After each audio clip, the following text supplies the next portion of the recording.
Hello everyone, it's Mary. Welcome back to the channel and to our holiday card series. So today I have a two-part video. So the first set of cards is going to be a 4-step process. Very simple if you're in a time pinch or you just want to make something and be creative and not spend 35 hours doing it. So that's the first part of the video. And the second part is going to be taking a card, making it clean and simple, and then stepping it up. All right, so let's begin here. You need a piece of colored cardstock. So you can start with white, but if you start with the color, a light color of the ink that you're going to put on it, it does save you a lot of time. I'm just adding a shadow look to my colored cardstock. So I had a light green, added some dark green ink, light red, added some dark red ink. So that is just a way to really kind of give your card some dimension. I know we say that a lot in card making, but it really does add something. It takes something flat and adds a little oomph to it. The next thing is step 2, which is stamping out a large sentiment. So whatever that might be, and this is obviously any of these can be, copied or mimicked in non-holiday card making, but I have some really beautiful big holiday sentiments, and so that's another thing to make this card very simple is just step 2, large sentiment. I opted for black ink in the VersaFine Clair Nocturne ink, and that is a beautiful crisp pigment ink to get me these really nice sentiments. Okay, step 3 is to splatter on them. So I'm choosing to splatter some bronze on the left and on the right, and then I'm going to go back in with a little bit of white paint. And so I'm just adding, this is really just taking this card, a very simple flat card, and adding some texture and some fun. Makes it look a little bit snowy. So that's it. That was step 3. And then step 4, which you can skip altogether, but I decided to level up the Mary in both of these. And I'm taking some glitter pops of color from scrapbook.com, and I'm just going to outline, or fill in rather, the Mary for both of the cards. In the red, I chose gold glitter, and in the green, I chose silver glitter. That was just a personal choice. I feel like they match a little bit better, but either way. So that is the 4-step card process for making some quick, easy holiday cards.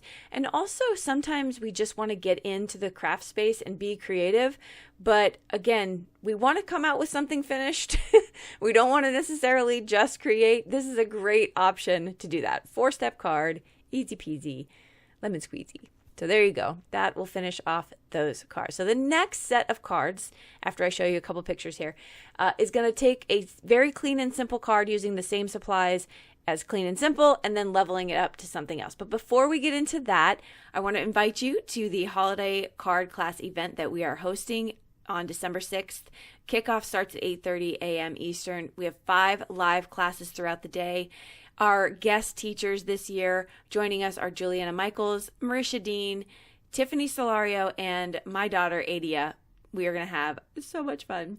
Lots in store planned. And then we're going to end the night with a giveaway party where we have 50 prizes to share.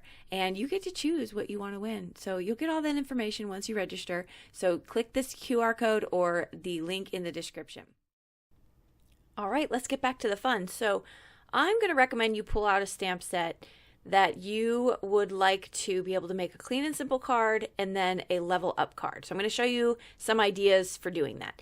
Now I've chosen this stamp set here, and what I've done is, what I was just showing you is I've stamped it off camera onto a piece of masking paper that we'll use in a little bit, but I'm also just stamping it straight down onto a piece of cardstock.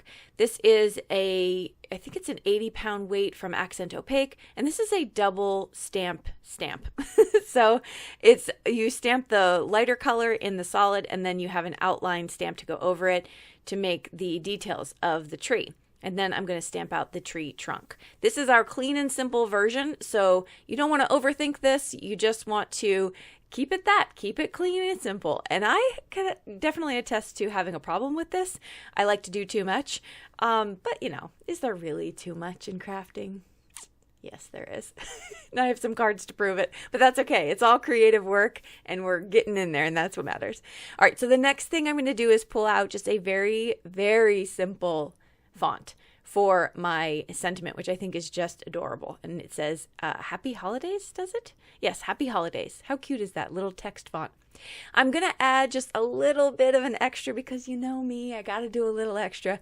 And I'm going to take some gold pops of color and just outline our star as if it is shining bright. Now for this card here, you can do a few things and it'll still be considered clean and simple. Not that there are any rules, but you can add some tinsel or some ornaments to it if you like. That will definitely still keep with it. I don't think I add anything to this card, quite honestly. I think I'm just going to keep it as is and we're going to call it done. And by the way, that card took 5 minutes, not even. And so that's another example of how you can get stuff done super quick.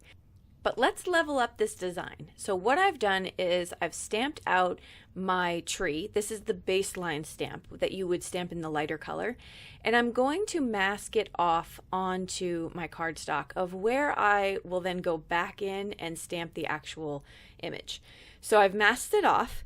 And now what I'm going to do is I'm going to, just with some big scissors and a piece of cardstock, I'm going to make a hillside.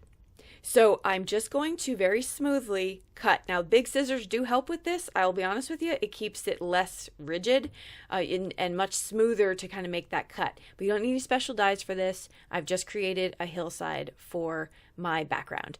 And then I'm just going to go in with some very, very light blue ink, and I'm going to ink blend that up onto the background.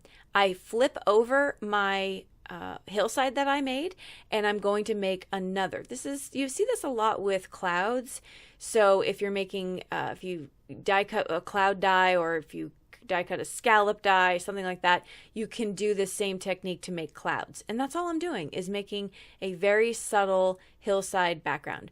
But because I've masked my image first, that means that's going to be in the foreground. When I stamp it, you'll see it's in the foreground. Before I remove the mask, I'm going to add a little bit of yellow ink around where the star will be. And that's just to add like a slight glow to it. Okay, so we get all that done, and then I'm going to remove my mask, and we're going to get to stamp in this image here. Okay, so once we pull that off, we're going to be able to see where our image should go. Okay, that was the whole point. Now, you could stamp it first, then mask it. There's no reason not to do that either. I just went this route. So now I'm going to line it up and pick it up with my Stampin' Positioner, and then I'm going to opt for that lighter green. This is the Catherine Pooler in Grass Skirt, and I'm going to stamp it. Now, it's a little splotchy at first. It does even out quite a bit, but that's okay because we're going to actually put the detail stamp over it, and you're not even going to notice. So once we get that detail stamped over it, now we have our image coming together. The last thing I want to do is add my star. So I go ahead and pop that right on the top. Now you'll notice that my tree trunk too, but you'll notice my star is a little bit like the glow that I wanted is actually a little too low. So I do go back in and fix that in just a little bit. And then now I'm measuring out which of my sentiments do I want to go with, which one looks best. I'm trying to use up a lot of my images in my stamps. So you'll see throughout this series, I'm using a lot of the same stamp sets, but I'm actually opting for different sentiments from them. So just to get more use out of my stuff. So see how that star glow is too low? We'll fix that. Now I'm going to go through my paper pad here. This is one of my favorite paper pads. It's not even a holiday one. It's called Retreat, and the colors are just scrumptious. I love them so much. So I'm going to opt for this green. I feel like it complements it pretty well, and I'm going to use some liquid adhesive to adhere it. So I did cut down my original panel. It's 4 inches by 5 1/4, and then the green is 4 1/4 by 5 1/2. So there's a 1/4 inch size difference. And see, I went back in and fixed that glow. Just raised it up a little bit. Now, the last thing I'm going to do on this is I am going to do my tinsel. I've been doing this on so many of my holiday cards. It's so simple and it looks so cute. So you just go back and forth in a zigzag and almost curled motion. You want to try to use one fell swoop when you do it so that it doesn't get choppy. But if it does, that's okay. If your pops of color or your glue kind of skips a little, just go back and fix it. And there we have it. Some ideas for quick cards and some ideas for clean and simple and how to step them up a little bit. I hope this was helpful and got you inspired to use more of your supplies and to pull out some of the dusty ones that maybe you hadn't gotten a chance to. Thank you so much for joining us. Don't forget to register for our event in the description box below from this QR code on the screen or in the comments section. We hope to see you there. And if we don't see you there, we will see you in the comments down below or in the next video. Have a wonderful rest of your week. Bye-bye.